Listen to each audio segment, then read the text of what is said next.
नमस्कार, शंखनाद में आपका स्वागत है। इन दिनों संसद के अंदर बिल तो बहुत सारे पारित किए जा रहे हैं, लेकिन कुछ ऐसे इंपॉर्टेंट बिल हैं जो पारित कर दिए गए, पास हो गए, उसके ऊपर ज्यादा चर्चा नहीं हुई, लेकिन वो दूसरे विधेयकों से ज्यादा खतरनाक है। दो ऐसे विधेयक पारित कराए गए जिससे कि एक खास वर्ग विशेष के लोग परेशान हैं, लेकिन अभी आवाज कम उठ रही है। एक तो वंदे मातरम न गाने पर 3 साल की सजा, उस विधेयक पर चर्चा नहीं हुई संसद के अंदर, न राज्यसभा में चर्चा, न लोकसभा में चर्चा। विपक्ष के सांसद भी चुपचाप इसे एक्सेप्ट कर लिए, क्योंकि वो चाहता नहीं था कि इस बिल पर चर्चा में हम पूरी तरह से एक्सपोज्ड हो जाए। कुछ बोलोगे तो भी फंसोगे, नहीं बोलोगे तो जिन लोगों ने तुम्हारा साथ दिया है वो तुम्हें खिसका देंगे, यानी कि मुसलमान तुम्हारे खिलाफ हो जाएंगे। इसलिए इस विधेयक की चर्चा के बिना पारित करा दिया गया। लेकिन एक ऐसा विधेयक पारित किया गया है जिसके बारे में इंपैक्ट तुरंत तो नहीं है, लेकिन यह अमित शाह का एक बड़ा गेम प्लान है। और प्रधानमंत्री मोदी ने 1 साल पहले, पिछले 15 अगस्त को जो घोषणा की थी, उससे भी इसका सीधा संबंध है। और सीधा संबंध फरवरी में भी इसका शुरू होगा। फरवरी यानी कि अगले साल फरवरी से जनगणना शुरू होने वाला है।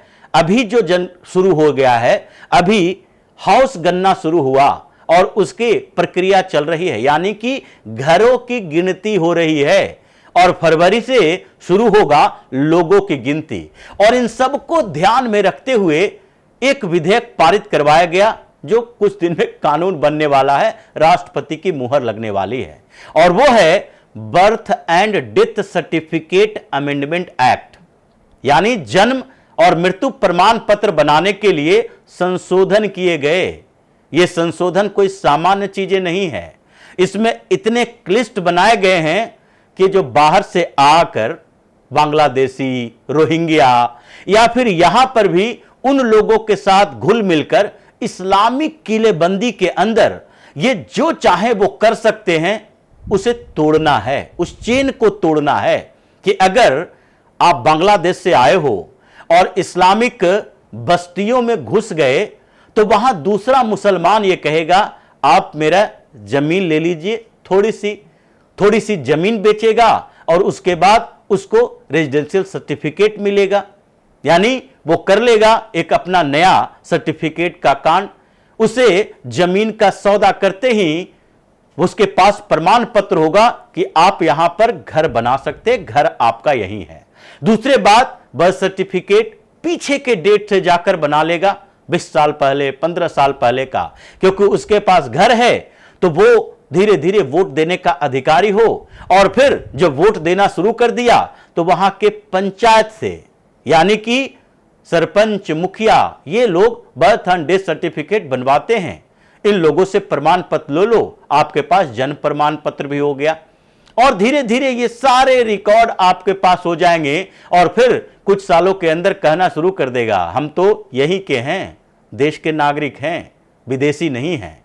इसी बात की चर्चा की गई थी जब प्रधानमंत्री मोदी पिछली बार 15 अगस्त को अपने संबोधन में कहा था कि डेमोग्राफी बदल रही है और इस डेमोग्राफी का डेमोक्रेसी से सीधा संबंध है, क्योंकि भारत में first past the post system चलता है।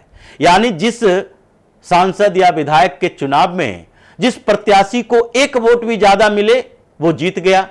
और डेमोग्राफी का मतलब यह नहीं है कि अगर उत्तर प्रदेश में 19% मुसलमान है तो 19% मुसलमान, अगर उत्तर प्रदेश के 75 जिलों में 2-2, 4-4, 19% के हिसाब से अगर कुछ परसेंटेज हो तो फिर इनकी भूमिका कमजोर हो जाएगी। यह होता यही है कि ये इस्लामिक किलेबंदी बनाते हैं और 5 जिलों में ऐसे बस जाएंगे कि 19% का रिकॉर्ड टूट जाएगा। कुछ जिलों में जैसे संभल में देखिए 85% मुसलमान, मुर्शिदाबाद में, मालदा में, पश्चिम बंगाल के अंदर देखिए 70% मुसलमान, बिहार के किशनगंज में देखिए 70% से ज्यादा मुसलमान।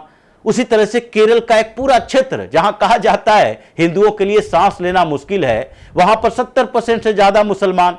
इसलिए मुस्लिम लीग जैसी पार्टी, जिन्ना की मानसिकता वाली पार्टी अभी भी भारत में जीवित है, क्योंकि केरल में एक पूरा का पूरा क्षेत्र जहां 20 से 25 विधानसभा सीटें हैं, मुस्लिम लीग के होल्ड वहां पर है। और इसलिए प्रधानमंत्री मोदी ने कहा था एक हाई पावर डेमोग्राफिक कमीशन की जरूरत है, और उसके बाद अमित शाह ने हाई पावर डेमोग्राफिक मिशन पर चल दिए और एक पैनल बनाई, 3 लोग उसमें शामिल, और इन लोगों ने कुछ रिकमेंडेशन किए, और उसके बाद ये बर्थ एंड डेथ सर्टिफिकेट का अमेंडमेंट एक्ट भी आया। क्योंकि ये जो अलग अलग क्षेत्रों में घुसपैठिए के साथ साथ ये खुद भी एक दूसरे जगह से पलायन करके एक ही जगह इकट्ठा हो रहे हैं, उसके खिलाफ अभियान चलाना है। तो बर्थ एंड डेथ सर्टिफिकेट में अमेंडमेंट जो हुआ उसमें कहा गया है कि अगर आप जन्म के बाद 1 साल तक डिले होता है, कोई बात नहीं, आप लोकल बॉडी यानी कि पंचायत में जाकर आप अपना जन्म प्रमाण पत्र बना सकते हैं, 1 साल का डिले होता है तो। लेकिन अगर 1 साल से ज्यादा 2 साल तक डिले होता है कि आप 2 साल के बाद चाह रहे हैं कि नहीं जाकर जन्म प्रमाण पत्र बनवा लें, तो उस समय आपको पंचायत की भूमिका नहीं रहेगी, आप मुखिया सरपंच से नहीं बना सकते, इसके लिए सीधे एसडीएम या डीएम के पास जाना पड़ेगा। इन दोनों के पास जाकर आप बनवाओगे, 2 साल से जैसे ही आपने ज्यादा डिले किया, और अगर उससे ज्यादा डिले हुआ यानी 3 साल से ज्यादा डिले कर दिया आपने, तो उसके बाद तो अधिकारियों का काम खत्म। डीएम हो या एसडीएम हो, ये कोई नहीं आपका प्रमाण पत्र बना सकता। जन्म प्रमाण पत्र बनाने के लिए फर्स्ट क्लास जुडिशियल मजिस्ट्रेट यानी कि अब कोर्ट के अंदर जाओ, फर्स्ट क्लास जुडिशियल मजिस्ट्रेट के पास, डिस्ट्रिक्ट जज के पास जाना पड़ेगा। और ऐसी स्थिति में ये पूरा प्रोसेस जो बना उसमें रिकमेंडेशन करना पड़ेगा। अगर डीएम के पास बनाने जाते हैं तो वो नीचे एसडीएम के पास, बीडीओ के पास यानी ब्लॉक में से होता हुआ पंचायत के पास, आंगनवाड़ी के पास, इतने वेरिफिकेशन होंगे कि आपका जो अगर एक्चुअल में आप फर्जी प्रमाण पत्र बना रहे हो तो फिर आपकी खैर नहीं है। इसीलिए इस अमेंडमेंट एक्ट की चर्चा नहीं हुई, क्योंकि डायरेक्ट अभी से इसका बहुत ज्यादा इंपैक्ट नहीं है। यह पूरी प्रक्रिया के लिए ये अमित शाह के घर पे बैठक हुई, उस हाई पावर डेमोग्राफिक पैनल के ये जो 3 सदस्य थे उन लोगों ने भी मीटिंग की और उन्होंने बताया कि कैसे कैसे कहां कहां क्या खेल हो रहा है। उसके बाद एसआईआर की प्रक्रिया से जो इनपुट सामने आए कि देखिए जहां जहां एसआईआर हो रहा है और जो मुस्लिम बस्तियां हैं वहां पर इन लोगों के पास प्रमाण पत्र नहीं है, क्योंकि ये बाहर से आए हुए हैं। तो कुछ प्रमाण पत्र इकट्ठा किया है और ये प्रमाण पत्र जो सर्टिफिकेट हैं उसमें से बर्थ सर्टिफिकेट भी है और इनके पिताजी का डेथ सर्टिफिकेट भी है, और इन बर्थ और डेथ सर्टिफिकेट के आधार पर ये अपने आप को यहां के नागरिक साबित करना चाहते हैं। तो इसके खिलाफ जो इनपुट मिले, जैसे पश्चिम बंगाल में एसआईआर में सबसे ज्यादा घुसपैठिए वही थे, तो अभी भी ये पता है 30 लाख से ज्यादा घुसपैठिए वहां पर है जिसको डिटेंशन कैंप अलग अलग डिस्ट्रिक्ट में रखा जा रहा है। यही नहीं, वहां पर तो कलकत्ता हाईकोर्ट ने एक व्यक्ति को इसलिए रिजेक्ट कर दिया, उसके पास 22 प्रमाण पत्र थे, पैन कार्ड, आधार कार्ड, वोटर लिस्ट में उसका नाम, उसके पास बर्थ सर्टिफिकेट था, जमीन के कागज थे, रेजिडेंशियल सर्टिफिकेट था, उसके स्कूल के प्रमाण पत्र थे, 22 डॉक्यूमेंट्स थे उसके पास। जज साहब ने कहा नहीं, यह प्रमाणित नहीं करता कि आप भारत के हो, आपके वंशावली कहां है, आप 20 साल पहले आए होगे, 30 साल पहले आए, आपके पिताजी क्या करते हैं, उनके नाम से कहां जमीन है, आपके दादाजी के नाम से कहां जमीन है। अगर आप यहां से हो तो 3 पीढ़ियों से रहोगे, कुछ ना कुछ तो उनका प्रमाण पत्र होगा। आपके पास प्रमाण पत्र के लिए आधार हैं, उनके पास का नहीं होगा, आप नागरिक नहीं माने जाओगे। नहीं तो फिर बताओ कि वैलिड नागरिकता का प्रमाण पत्र आपको मिला कब, आपने कब इसके लिए अप्लाई किया। ऐसी ही स्थिति ये ट्रिब्यूनल के खिलाफ असम में गए हुए अमीन उल हक के खिलाफ हुआ। ये असम के गुवाहाटी हाईकोर्ट ने कहा यह प्रमाण पत्र काफी नहीं है, पासपोर्ट भी था उसके पास, कहा नहीं, पासपोर्ट भी नहीं माना जाएगा।